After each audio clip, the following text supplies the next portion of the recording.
র্যাবের গোপন বন্দিশালা task force interrogation sell পরিদর্শন করছেন আন্তর্জাতিক অপরাধ ট্রাইব্যুনাল ১-এর ৩ বিচারপতি, প্রসিকিউশন টিম ও টিএফআই সেলের গুমের মামলায় আসামিপক্ষের আইনজীবীরা। টিএফআই সেলের গুমের ঘটনায় করা মানবতাবিরোধী অপরাধের এই মামলায় মোট আসামি ১৭ জন। তাদের মধ্যে ১০ জন অভিযুক্ত সেনা কর্মকর্তা গ্রেপ্তার আছে। সে সময় র্যাবে দায়িত্ব পালন করেছিলেন অভিযুক্তরা।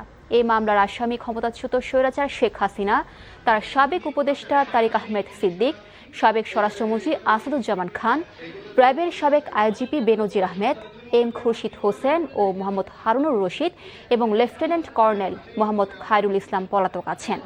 এর আগে ২১ জুলাই চিফ প্রসিকিউটরের আবেদনের পরিপ্রেক্ষিতে আন্তর্জাতিক অপরাধ ট্রাইব্যুনাল ১ পরিদর্শনের আবেদন মঞ্জুর করে।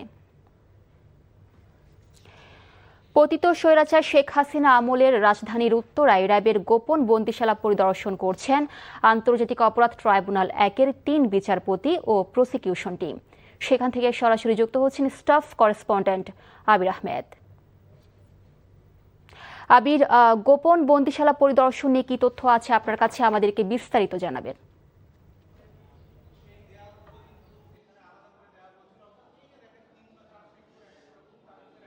মিলি, গোপন বন্দিশালা এখনো পরিদর্শন করা হচ্ছে। আপনাকে যদি আমি এই জায়গাটিতে দেখাই, এখানে কিন্তু একটি মানুষ থাকার জন্য যথেষ্ট যে এয়ার সার্কুলেশন দরকার সেটি কিন্তু এখানে নেই। এর পাশাপাশি আমি যদি আমার এই যে ডান পাশে যে ঘরটি, মূলত এই একটি ঘরে ৪ জনকে রাখা হতো এবং এই পাশ থেকে এই পাশে কথা বলার জন্য তাদেরকে বিশেষ সময় সুযোগ দেয়া হতো। এর পাশাপাশি এখান থেকে এই ১৫ থেকে ২০ জন মানুষ অথবা ৩০ জন মানুষ থাকার জন্য শুধুমাত্র এই যে ছোট একটি জায়গা রাখা হতো।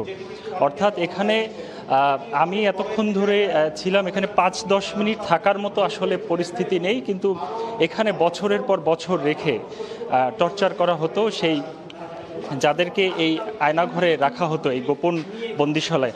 এবং এই দিকটাতে দেখায় যে একদমই একটি ছোট ঘর, এই ছোট ঘরে একটা মানুষ আসলে নড়াচড়া করার সুযোগ নেই, কিন্তু এই ঘরে বছরের পর বছর বন্দি করে রাখা হতো। বিভিন্ন মত বিরোধী হলেই বিভিন্নভাবে তাদেরকে গুম করে এই জায়গাতে রাখা হতো।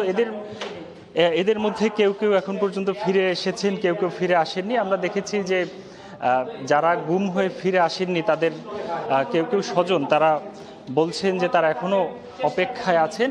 এখন পর্যন্ত তাদের স্বজনদের যে দাবি, তারা এর সঠিক সুষ্ঠু বিচার চান। এবং এই যে একটি পরিত্যক্ত ভবন, এই র্যাব ১-এর উত্তরার এই পরিত্যক্ত ভবনের এটি হচ্ছে ২য় তলা এবং প্রথম তলায়ও এরকম বেশ কয়েকটি ছোট এর থেকেও ছোট রুম রয়েছে যেখানে রেখে টর্চার করা হতো এবং সেখানে আসলে যথেষ্টভাবে নিঃশ্বাস নেওয়ারও সুযোগ ছিল না। আমরা কিছুক্ষণ আগে এমনটি সেখানে পরিদর্শন করে দেখেছি। এবং এখন যদি এই পাশটাতে দেখায় যে এখানেও কয়েকজনকে রাখা হয়েছে, ব্যারিস্টার আরমান আবদুল্লাহ আজমি, মাইকেল চাকমা চৌধুরী, আব্দুল মোমেন, শহীদ জায়েদুল হাসানের মতো লোক কিন্তু যারা এখনও ফিরে আসেনি, ইলিয়াস আলী, চৌধুরী আলম, সাজিদুল ইসলাম সুমন, আমিনুল ইসলামের মতো যারা এখনও ফিরে আসেননি, তাদের যে সঠিক বিচার সেই বিচার কিন্তু এখানে চাওয়া হয়েছে। এবং সঠিক এখানে সানজিদা ইসলাম তিনিও এসেছিলেন। তিনি যেমনটি বলছেন যে তার যে ভাই সাজিদুল ইসলাম সুমন, তার মতো যারা এখনও ফিরে আসেননি তার সঠিক তদন্ত এবং সুষ্ঠু বিচার যাতে দ্রুত হয় সেই দাবি তিনি করেছেন। তো এখন পর্যন্ত এখান থেকে এই ছিল সর্বশেষ। মিলি, জানছিলাম র্যাবের গোপন বন্দিশালা পরিদর্শনের খবর।